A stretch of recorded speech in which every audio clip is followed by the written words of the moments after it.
In a quiet village nestled between mist-covered mountains, there lived a man named Taro.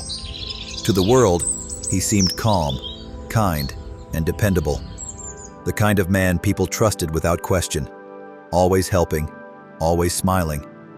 But behind his steady eyes, Taro carried something no one could see.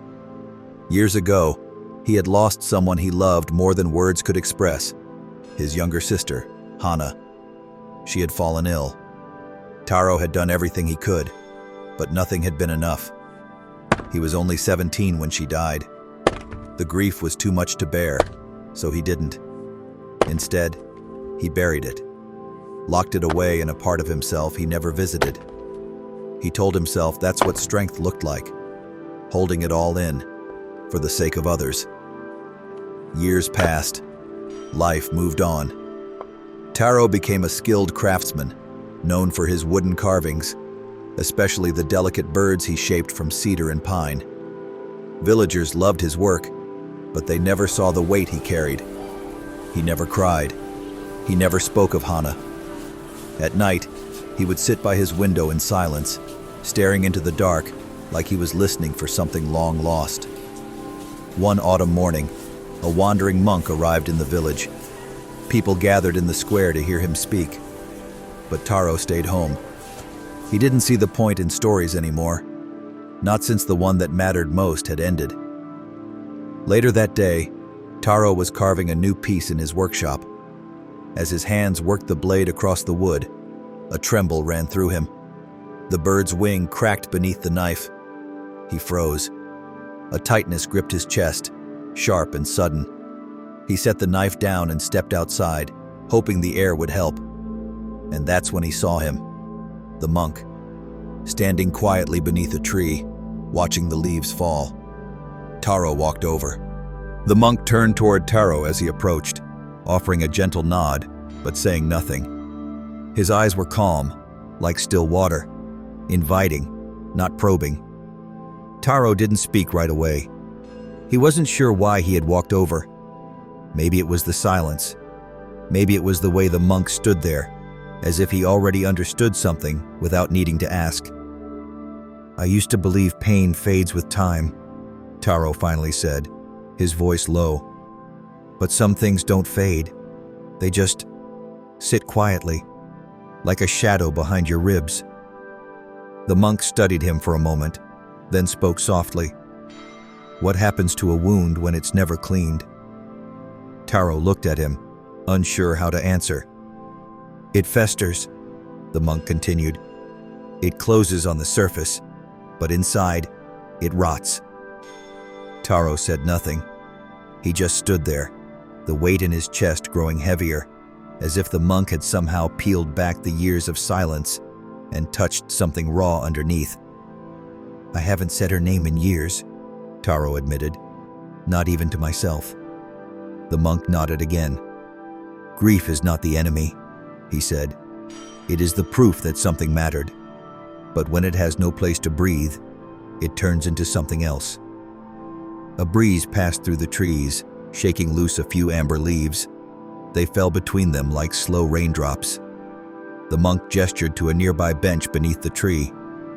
"Will you sit with me for a while?" Taro hesitated, then nodded.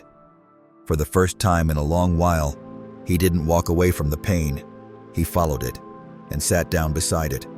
They sat in silence for a while. No words, no pressure. Just the rustle of leaves and the distant sound of wind chimes hanging from a nearby porch. Taro stared at the ground, his hands resting on his knees, fingers twitching slightly. He wasn't used to stillness. Not like this.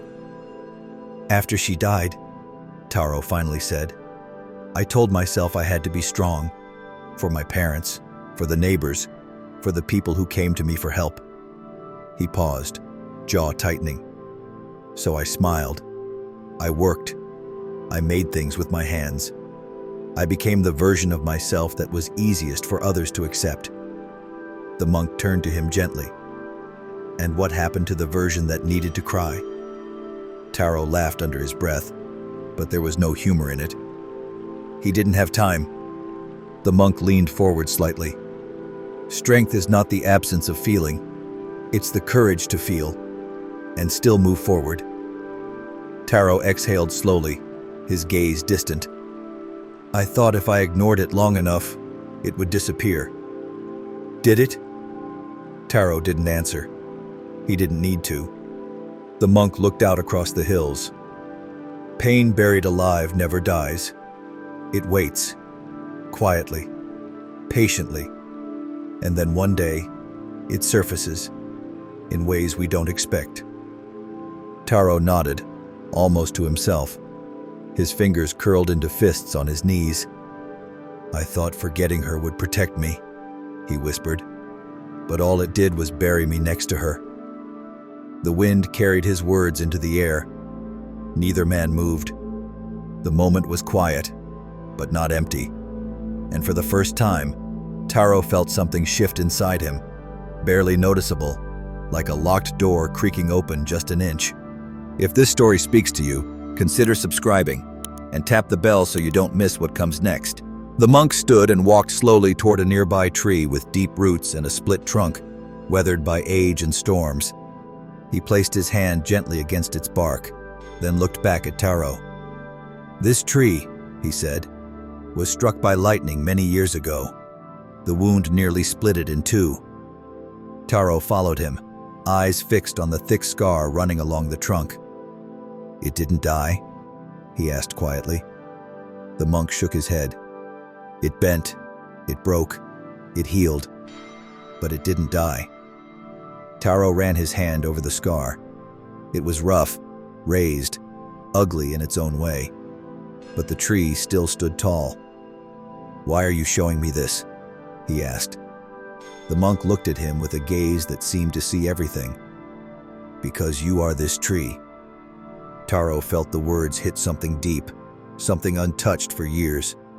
He looked down, eyes blinking fast. His throat tightened. I don't know how to let it out, he confessed. The pain, the guilt, the memories. I don't know how. The monk nodded. You don't have to know. You only have to stop pretending they aren't there. Taro closed his eyes, and for a brief moment, he allowed himself to feel what he had buried for so long. It rose in his chest like a wave, hot, sharp, and heavy. Not just grief, but anger, regret, the ache of all the things unsaid. He opened his mouth to speak, but no words came, only tears. For the first time in years, he wept, not in secret, not in silence, but openly, beneath the sky, beside the monk, under the gaze of a scarred tree. The tears didn't come in a rush. They came slowly, like rain that had waited too long to fall. Each one carried a memory, a moment, a word left unspoken. Taro didn't try to stop them. He let them fall, let the silence hold them. When he finally looked up, the monk was still there, standing beside him like a steady flame in the wind. I thought crying would make me weak, Taro said, voice hoarse. But it feels like something broke free. The monk sat beside him again. We are taught to carry things, to hold them in. But no one tells us that sometimes what we carry ends up carrying us to places we don't want to go. Taro nodded slowly. All this time, I was carving birds, small, delicate things that looked free, but I wasn't. The monk smiled faintly. Perhaps your hands were trying to tell your heart something it wouldn't listen to. They sat in quiet again, but this time, the stillness felt lighter, like the air after a storm. Then the monk said, There's one more thing you must do. Taro turned toward him, curious. You must speak her name. Taro's breath caught. The monk waited.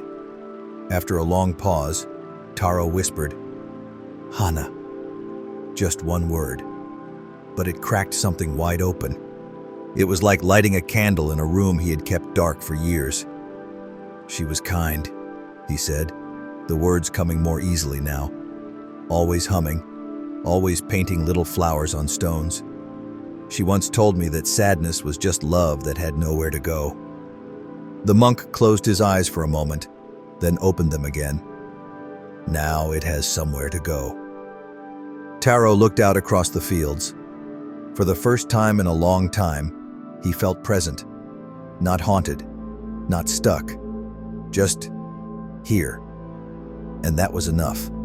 If this story speaks to you, consider subscribing and tap the bell so you don't miss what comes next. The days that followed weren't dramatically different on the surface. Taro still woke early. He still carved wood. He still swept the leaves from his porch as he always had. But something inside him had shifted. He no longer avoided the quiet.